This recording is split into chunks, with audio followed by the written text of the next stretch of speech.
Hello friends, good morning. आज हम बात करेंगे कि किस तरीके से हम जो लिस्ट होती है, अगर फॉर्म सबमिट करने पे जो हमारी लिस्ट होती है उसको किस तरीके से रेंडर करते हैं। ठीक। ला प्रीवियस वीडियो में हमने बात करी थी कि फॉर्म के ऑन सबमिट पे हम किस तरीके से प्रॉप्स से डेटा को सेंड करते हैं फ्रॉम चाइल्ड टू पेरेंट, यानी एक कंपोनेंट से अदर कंपोनेंट में हम डेटा को किस तरीके से सेंड करते हैं। नाउ अब हम बात करेंगे कि जो हमने डेटा सेंड किया है उसको किस तरीके से हम फ्रंट एंड पे शो कर सकते हैं। चलिए, अगर हम देखें हमारी प्रीवियस एप्लीकेशन एक्सपेंस ट्रैकर, इसके ऊपर हमने बात करी थी कि हम यहाँ पे कुछ भी लिख सकते हैं। हमारा यहाँ पे एक्स वाई जेड, और अगर कोई हम डेट को लिख के यहाँ पे एंटर कर दें अमाउंट और क्लिक करें तो वो सबमिट होके हमें कंसोल में दिखती है। हमने यहाँ तक इसकी बात करी थी। ठीक है, चलिए एक बार देख लेते हैं वापस। बाय, ये लिखा, अमाउंट लिखा, एंटर किया तो ये रिज़ल्ट आया। अब इस रिज़ल्ट को हम हमारी जो ये लिस्टिंग होती है इसमें किस तरीके से ऐड कर सकते हैं। चलिए चलते हैं हम अपने एप्लीकेशन की तरफ। app.js में जहाँ पे हमने लास्ट वर्क किया था, यहाँ पे हमने console.log किया था। ठीक है, अब हमारे पास क्या थी कि ये हमारे पास लिस्टिंग थी जहाँ पे हम स्टैटिकली डेटा को ऐड कर रहे थे। ये एरे ऑफ लिस्ट है। इसके अंदर हमारे पास क्या है, label, amount, class of list, date. ठीक है, सेम ऐसे ही हम क्या करते हैं, हमारी कुछ चीज़ें थी वहाँ पे चेंजेस कर देते हैं। जो हम ऑन सबमिट पे यहाँ पे app.js में हम जो ये प्रॉप्स को ऐड कर रहे हैं यहाँ पे ऑन सबमिट पे, इसको कॉल कराते हैं। देन यहाँ से हमारे इस वाले वैल्यूज़ को कॉल करा लेते हैं डेटा को। तो उसका जो डेटा हमने ऐड किया था वो यहाँ से सबमिट कर रहे थे।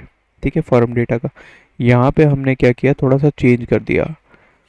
जो हमारी ये लिस्टिंग है इसके अकॉर्डिंग हमने क्या कर दिया, टाइटल को लेबल कर दिया, एक्सपेंस अमाउंट को अमाउंट कर दिया। इस तरीके के हमने चेंजेस कर दिए यहाँ पे, क्योंकि हमें क्या चाहिए था कि हमारा जो ये पूरा डेटा है ये कहाँ जाए, हमारी लिस्ट के अंदर जाए। तो इसीलिए हमने ये चेंजेस किए और इसी के अकॉर्डिंग हमारे को फ्रंट एंड पे रिजल्ट मिलेगा। ठीक। तो अब जब हम इसको चेंज किए तो हमारे पास जो यहाँ पे रिजल्ट आया,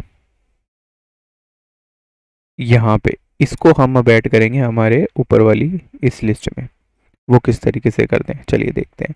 सबसे पहले हमने जैसे लास्ट की बात की थी कि हम क्या करेंगे, यहाँ पे यूज स्टेट ऐड करेंगे। एक कॉन्स्ट लिख देते हैं, यहाँ लिखते हैं हम हमारा फाइनल डेटा, लिस्ट में लिख देते हैं हम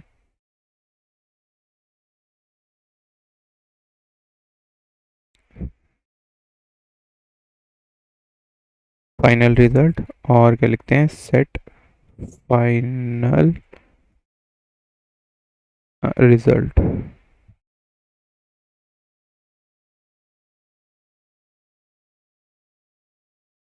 ठीक, इसमें क्या करते हैं हम, इक्वल टू यूज स्टेट लिखते हैं। ठीक, यूज स्टेट जैसे ही हमने यहाँ पे लिखा ये हमारी लाइब्रेरी ऐड कर देगा ऑटोमेटिकली, विजुअल कोड एडिटर। अब यहाँ क्या करते हैं हम कि जो हमारी डिफ़ॉल्ट लिस्टिंग है इसको ऐड करते हैं। डिफ़ॉल्ट लिस्टिंग को, इसका नाम हम दे देते हैं, इसको आर कर देते हैं, इसको आर कर देते हैं ताकि हमें ज़्यादा चेंजेस ना करने पड़े।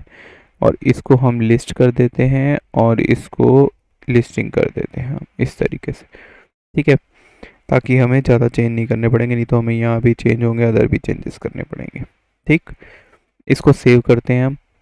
अब हम देखते हैं कि यहाँ पे इसने ये वार्निंग दी, इसको एक बार छोड़ देते हैं और चलते हैं हम हमारे ब्राउज़र में, फायरफॉक्स ब्राउज़र में।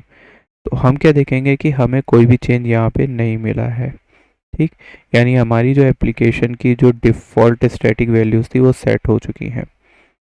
अब चलते हैं वापस app.js में। यहाँ पे हम क्या करेंगे कि जो हमारा ये वैल्यू आई थी इसको अपडेट करेंगे हमारी लिस्ट में। ठीक, कैसे कि सेट लिस्टिंग करेंगे। यहाँ पे हम जो भी वैल्यू डाल रहे हैं सेट लिस्टिंग करेंगे इस तरीके से। अब यहाँ पे हम क्या कर सकते हैं कि जो हमारी वैल्यू है उसमें ये नई वाली वैल्यू ऐड करें। तो इसको हम क्या कर सकते हैं, इस तरीके से ब्रैकेट बना सकते हैं। इस एरे में हम क्या कर सकते हैं, जो हमारी लिस्टिंग आ रही है पुरानी वाली उसको ऐड कर सकते हैं। कैसे, इस तरीके से 3 डॉट और ये। ठीक, इसको सेव करते हैं, चलते हैं फ्रंट एंड पे हम हमारे ब्राउज़र में और देखते हैं कि क्या चेंजेस होता है। चलिए यहाँ पे लिखते हैं हम बाय, इधर डेट डाल देते हैं 6, इधर डाल देते हैं अमाउंट 34, एंटर करते हैं। तो हमने क्या देखा कि यहाँ पे वैल्यू ऐड हुई, लेकिन क्या हुआ, जो लास्ट वाली वैल्यू थी उसी के साथ ही वो अपडेट भी हो गई। ठीक, ये देखो, ये 34 आई। ये देखो, ये क्या हुआ, जो हमारी, देखो क्या इशू क्या हुआ यहाँ पे कि जो नेट बैंकिंग था इसकी एक और डुप्लीकेसी क्रिएट हुई, इस वैल्यू को नीचे सरकाया, इसकी वैल्यू को नीचे सरकाया, और जो कैश बाय 2 था वहाँ पे हमारी डेट डाल दी और वो अमाउंट डाल दी। ये चेंजेस हुआ। ठीक, तो इसका सॉल्यूशन हम अभी आगे बात करेंगे, लेकिन अभी हम पहले बात कर रहे थे कि हमारी लिस्टिंग किस तरीके से हुई। ये क्या हुआ यहाँ पे, जो इशू हमने प्रीवियसली बात की थी कि अगर हम डायरेक्टली इसको अपडेट करते हैं, अगर हम हमारे फॉर्म ऐप डॉट जेएस में जाएं और यहाँ देखें कि हमने इसको डायरेक्टली अपडेट किया है लिस्टिंग को, तो ये हमें कहीं भी इशू क्रिएट कर सकती है।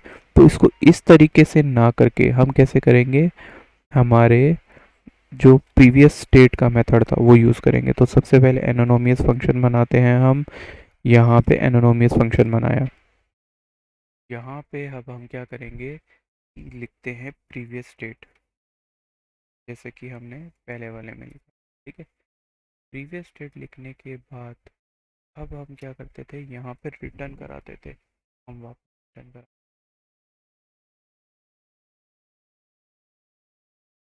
यहाँ पे हमें ये ध्यान रखना है कि यहाँ पे हमें रिटर्न के अंदर एरे ही लेना है, हमें ऑब्जेक्ट नहीं बनाना है, नहीं तो क्या होगा कि इस नाम के आगे हमारी वैल्यूज आ जाएंगी। तो हमें क्या करना है, एरे ही रिटर्न करना है। अब क्या करते हैं, अब यहाँ सबसे पहले जो नई वैल्यू आई उसको ऐड करेंगे और इसके बाद हमारी जो प्रीवियस वैल्यू थी उसको ऐड करेंगे।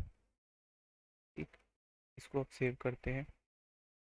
क्या होगा, जो हमारी लेटेस्ट वैल्यू थी वो ऊपर जाएगी और ये प्योर तरीका होगा हमारे डेटा को ऐड करने का। ठीक है, कर दी, ये कर दी, इंपोर्ट कर दिया। चलिए चलते हैं हम हमारे फ्रंट एंड पे, करते हैं रिलोड। अगर हम अब अपने फ्रंट एंड पे आएँ और इसको वापस से रिलोड कर दें, नाउ यहाँ पे हम सपोज लिखते हैं बाय और अपनी डेटा को एंट्री कराते हैं। हमने क्या देखा कि अगेन सेम चीज़ हुई, लेकिन डेटा ऐड हो गया। ठीक, अब जो हमारा प्रॉपर तरीका था प्रीवियस स्टेट का वो तो सही आया, लेकिन ये अभी भी क्या कर रहा है, क्रिएट कर रहा है इशू हमें। तो इसको कैसे सॉल्व करेंगे, इसको सॉल्व करने के लिए हम हमारी नेक्स्ट वीडियो में बात करेंगे। क्यों, क्योंकि वहाँ हमें क्लियरली बताना पड़ेगा कि ये इशू क्यों होता है, कि जब भी हमारी नई वैल्यू यहाँ से सबमिट होती है तो डेटा आने के बाद भी ये ऐसा क्यों कर रहा है। ठीक, तो होप दोस्तों अभी आपको समझ आया होगा किस तरीके से हम फॉर्म सबमिट पे लिस्टिंग को अपडेट करते हैं। ठीक है, तो इसे लाइक एंड शेयर ज़रूर कीजिए, और अगर आपने अभी तक चैनल को सब्सक्राइब नहीं किया है तो सब्सक्राइब बटन ज़रूर क्लिक करें, ताकि आप हमारे आने वाली वीडियोस को इजीली देख सकें। और नेक्स्ट वीडियो में हम बात करेंगे कि किस तरीके से हम लिस्टिंग को प्रॉपरली अपडेट करते हैं।